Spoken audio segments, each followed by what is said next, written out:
Bismillahirrahmanirrahim. Assalamualaikum warahmatullahi wabarakatuh.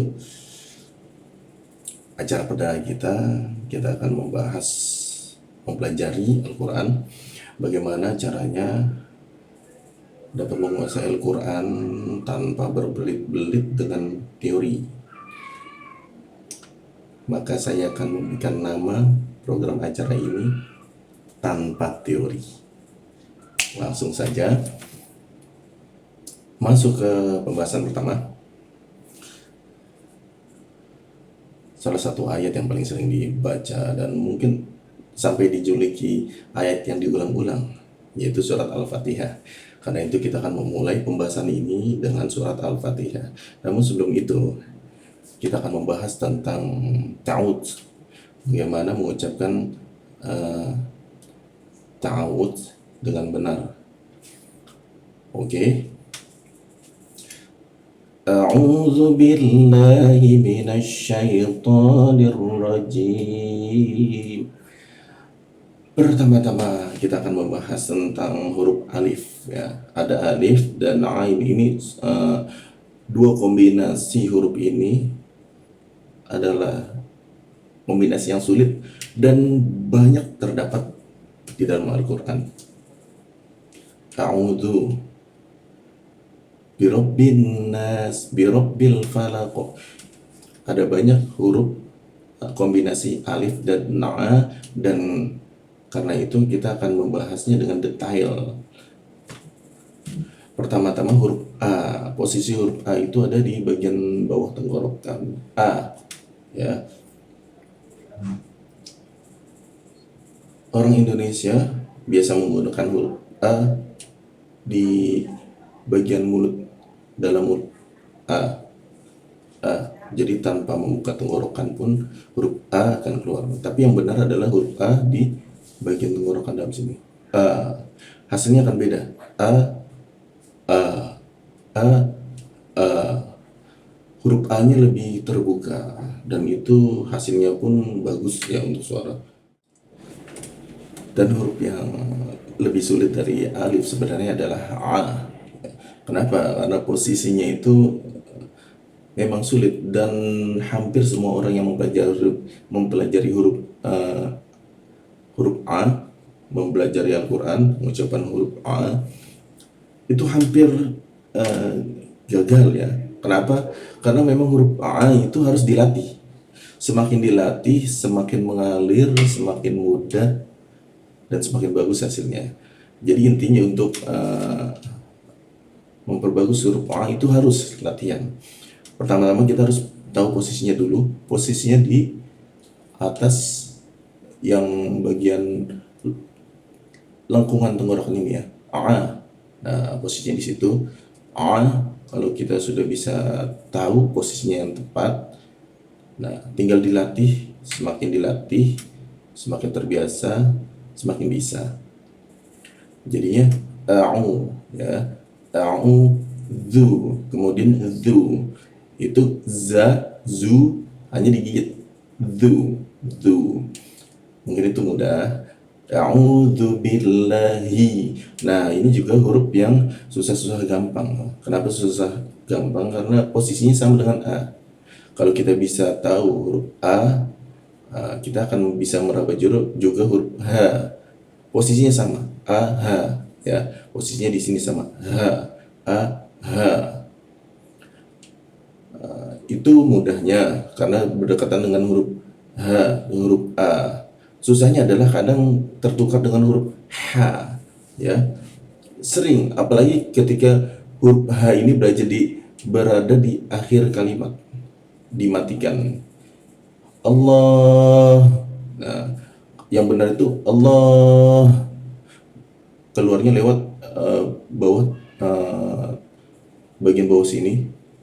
Cuman karena terkadang kalau nafasnya kurang, tinggal sedikit, maka H itu belum nyampe ke bagian bawah tenggorokan, biasanya akan keluar di atas. Jadi dibacanya H. Allah. Allah. Karena kurang nafas akhirnya terdengar ha ya. Allah, yang tepat adalah Allah. di bawah, turun sampai bawah. Oke, jadi bacanya a'udzu billahi, ya. A'udzu billahi, ya. A'udzu billahi minasy. Berikutnya adalah huruf sya. Ini mudah jika kita bisa mengucapkan kata she dalam bahasa Inggris. Karena posisinya sama, she, sha. Ketika kita bisa mengucapkan huruf kata sha, she dalam bahasa Inggris, maka kita juga bisa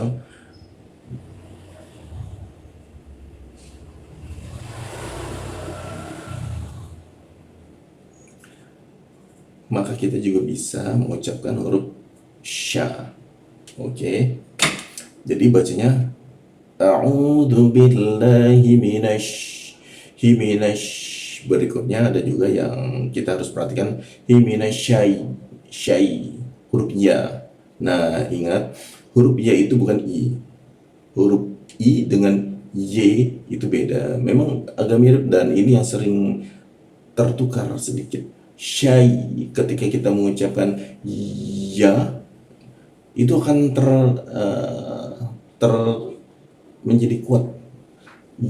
Iya, kenapa? Karena posisi ya di Arab itu di dalam pertemuan antara hidung dengan telinga. Jika kita buat garis lurus, nanti ketemu satu titik. Nah, titik situ, di titik itulah huruf sya, ya, sya, ya. Karena posisinya di situ, maka akan menjadi kuat. Berbeda dengan Y-nya bahasa Indonesia. Y di Indonesia itu di bagian depan. Y. Sedikit tambahan untuk huruf ya. Kalau kita sudah tahu posisinya, ya itu tinggal diganti saja. Jadi jangan biasakan menggunakan huruf ya seperti di Indonesia di belakang lidah. Ya. Itu tidak akan ada tekanannya. Tapi kalau kita menggunakan ya ke dalam, itu akan ada tekanannya. Ai beda dengan ai. Beda dengan ai. I beda dengan i. Nah, kalau posisinya tepat, huruf y itu akan ada tekanan, ya. Ai, ui, ya. Jadi a'udzu billahi minasy. Nah, berikutnya huruf po. Huruf po, lidahnya berbeda dengan to. Kalau di Indonesia to, jadi lidahnya digigit, ya, atau bertemu dengan gigi to. Ujung lidah bertemu dengan gigi to. Itu t-nya Indonesia, to-nya Indonesia. Tapi kalau po, itu lidahnya tidak kena gigi. Jadi huruf po-nya Arab itu lebih tebal. Beda dengan to, ya. To Indonesia dengan po, beda. To, po, ya.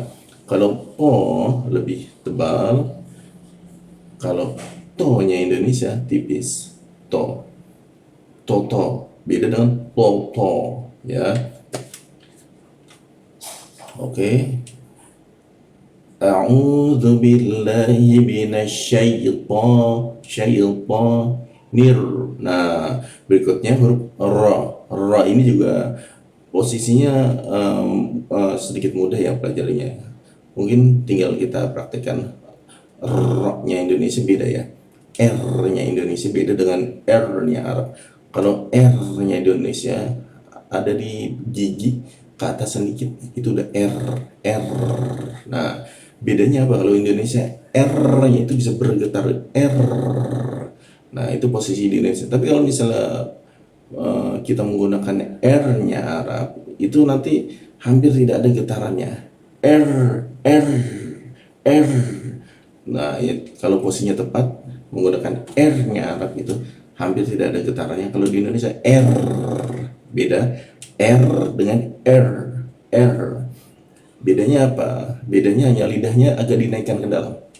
Kalau R di Indonesia itu menyentuh gigi, kalau ini agak dinaikkan ke atas. Jadi lidahnya itu tidak bertemu gigi. R. Jadinya a'udzu billahi minasyaitonir. Nah, akan suaranya kan seperti itu, nir. Beda dengan nir, ya, nir, ya. itu r yang salah. Yang benar ada nir, agak dinaikkan, nirrojim. Nah, berikutnya huruf ja. Ja itu posisinya sama seperti ya, sya. Jadi ja, sya, ya. Jadi dia ja itu beda dengan huruf J-nya Indonesia. Kalau huruf J-nya di Indonesia itu di depan, bahkan ada hembusannya J, J, karena posisi keluarnya dari gigi dia. Ja, jajiju. Tapi kalau huruf ja yang posisinya seperti tadi, pertemuan titik hidung dengan telinga di tengah-tengah bertemu agak di dalam, maka itu hampir tidak ada tekanannya. Ja, ji, ju, beda dengan ja, ji, ju, ya. Posisi lidah itu menentukan suaranya. Ya, ingat kalau di Indonesia jajiju di depan, kalau di Arab kita masuk ke dalam ja, ji, ju. Jadinya A'udzu billahi minasyaitonir rajim. Nirrajim. Panjang juga ya. Ternyata panjang karena sudah terlalu panjang durasinya. Mungkin kita bahas tentang surat Al-Fatihah pada pertemuan berikutnya, insya Allah. Tetap saksikan acara saya yang terbaru tanpa teori, ya, untuk episode berikutnya, episode kedua, insya Allah. Assalamualaikum warahmatullahi wabarakatuh.